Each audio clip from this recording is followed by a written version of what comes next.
जब आप कोई कार्य उसे करने के लिए देते हैं तो सब लोगों एक तरीकों से यंत्र उपलब्ध करवाना मुमकिन नहीं होगा सबको, और उसमें समय का भी बचत नहीं होगा। उसमें समय भी आपका व्यर्थ हो जाएगा। तो इसलिए मतलब कि कुछ कुछ ऐसा आदर्श होता है कि जो हम उसे व्यवहार में नहीं लाया जा सकता है।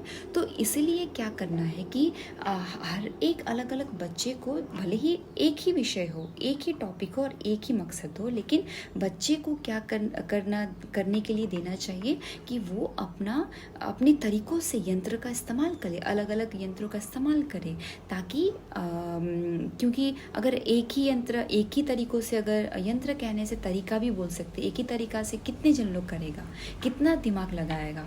तो इससे क्या होगा कि वो अपने क्रिएटिविटी जो है उसका वो भी दिखा सकते हैं, और अपने तरीकों से और आसान तरीका से, और जितना हो सके जल्दी उस चीज़ को वो ख़त्म कर सकेगा, क्योंकि एक ही यंत्र, एक ही तकनीक से वो कार्य ख़त्म नहीं होगा। और मतलब कि इस एक एक को खाली एक ही तरीके से करवाना भी मतलब कि वो अच्छा नहीं होगा।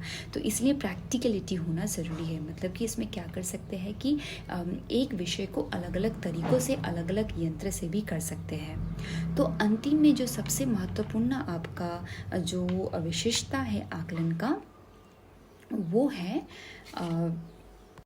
और जो अंतिम जो विशेषता है, और जो अंतिम विशेषता है आकलन की, वो है उपयोगिता।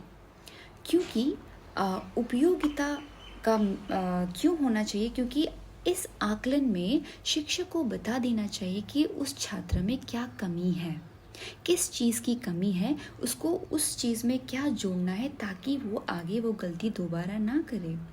मतलब कि उसमें उस बच्चे को पूरी तरीक़ों से उसका वो कौन से क्षेत्र में बहुत ही उसका अच्छा है, कौन से क्षेत्र में वो वीक है या कमज़ोर है, उसे परिपूर्ण तरीक़ों से उन्हें बताना और उसको गाइड करना ही उपयोगिता का एक विशेषता है।